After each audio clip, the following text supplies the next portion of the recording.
여러분 안녕하세요.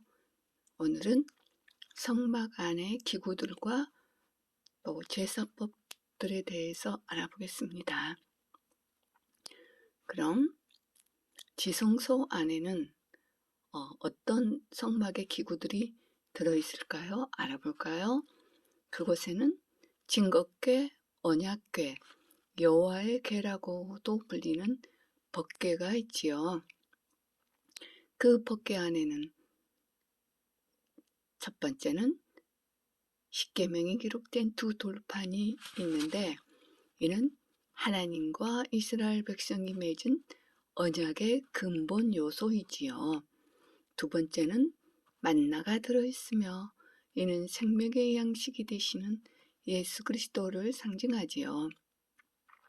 세 번째는 쌍난 지팡이가 들어있으며, 이는 부활이 되시는 예수 그리스도를 상징하지요. 그럼 그 다음 성소 안에는 또 어떤 기구가 있을까요? 그곳에는 진설병상, 등대, 분향단이 있지요. 첫 번째는 진설병은 생명의 양식인 예수 그리스도를 상징하며, 제사장 등은 안식일마다 6개씩 두 줄로 12개의 떡을 진설했으며 이스라엘의 12지파를 상징하지요. 두 번째는 등대로 7개의 가지를 이루고 있으며 성소의 어두움을 밝히는 데 사용했지요. 세 번째는 분향단이죠. 이는 지성소 휘장 앞에 두고 제사장으로 하여금 아침 저녁으로 끊임없이 향을 사르도록 했는데, 이는 성도가 기도를 통하여 하나님과 밀접한 교제를 나누어야 할 것을 의미하지요. 더 중요한 것은 제사장으로 하여금 1년에 한 차례씩 향단불에 속죄의 피를 바르도록 한 규례인데, 이는 성도의 기도가 거룩하신 하나님께 상달하기 위해서는 반드시 속죄의 피가 필요함을 상징하는 것으로, 이는 죄인을 위해 속죄의 피를 흘리신 예수 그리스도의 십자가의 보혈의 공로만이 하나님과 교제할 수 있음을 상징하지요. 그럼 이제 성막이 아닌 이제 성막들로 나가볼까요? 이것은 번제단과 물두멍이 있지요. 번제단에 대해서는 앞전 영상에서 다루었으니 통과합니다. 그 대신에 번제단의 그 상황들을 이사야 53장 4절에서 7절까지는 어떻게 말씀하시는지 찾아볼까요? 실로 그가 우리의 질고를 지고 우리의 슬픔을 지었는데도 우리는 그가 형벌을 받아 하나님께 맞으며 고난당한 줄로 생각하였도다. 그러나 그는 우리의 허물로 인하여 상처를 입었고 그는 우리의 죄악으로 인하여 상하였도다. 우리의 화평을 위한 징계가 그에게 내려졌고 그가 맞은 채찍으로 우리가 치유되었도다. 우리는 모두 양같이 길을 잃어 각자 자기의 길로 돌이켰으나 주께서는 우리 모두의 죄악을 그에게 지우셨도다. 아멘. 번제단은 바로 이런 놀라운 은혜가 있는 장소이지요.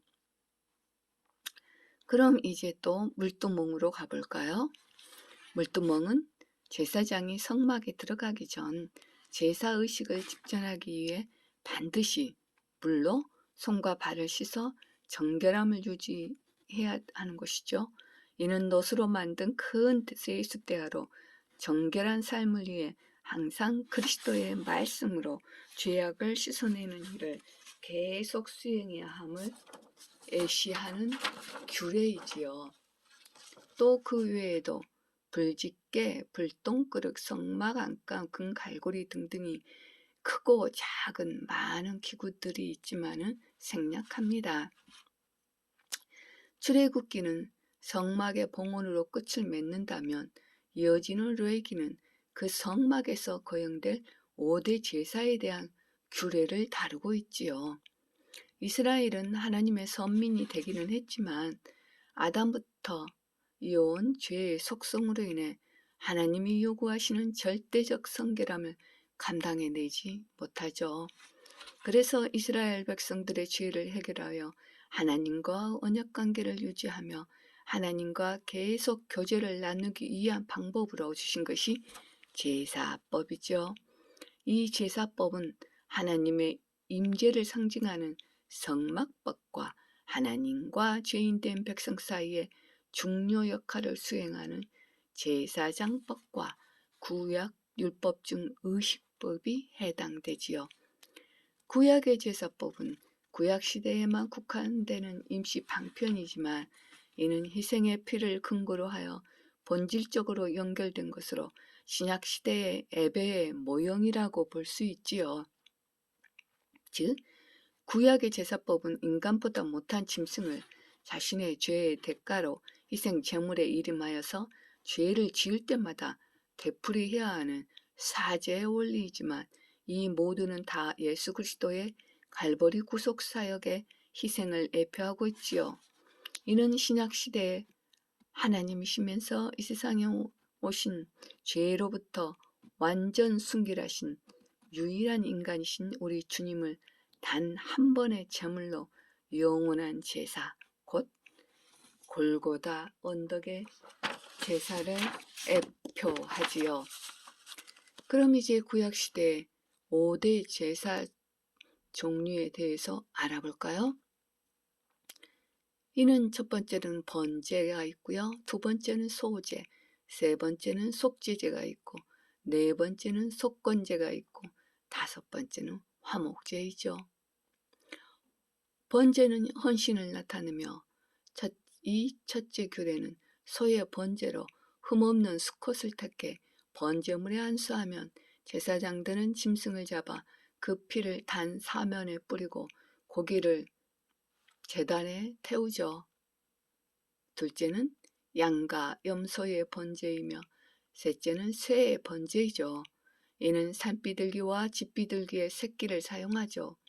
이러한 번제물은 경제적 형편에 따라 구분되는데 이는 하나님의 구속의 은혜를 빈부 귀천에 관계없이 하나님께 나아오기를 원하는 모든 사람들에게 골고루 임하는 보편적인 것임을 보여주기 위함이죠. 그 예로 후일 예수님의 모친 마리아가 예수님을 출산한 후 정결례를 위해 비둘기로 제물을 드린 경우가 있지요. 또한 두 번째 제사로서 소제는 유일하게 피가 없는 제사로 이는 고운 가루로 드리거나 요리된 가루 음식으로 첫 이삭으로 봉헌 소제를 드리는 것으로 이는 인간의 거칠고 일그러진 성품을 하나님 앞에 전적으로 복종시켜 고운 가루처럼 순전하고 흠이 없는 그리스도의 성품으로 닮아가야 함을 의미하지요. 세 번째 제사법은 속죄제로 이는 의무제이죠. 일단 죄를 범한 자는 누구나 그 죄의 해결을 위하여 드려야만 하는 제사이죠.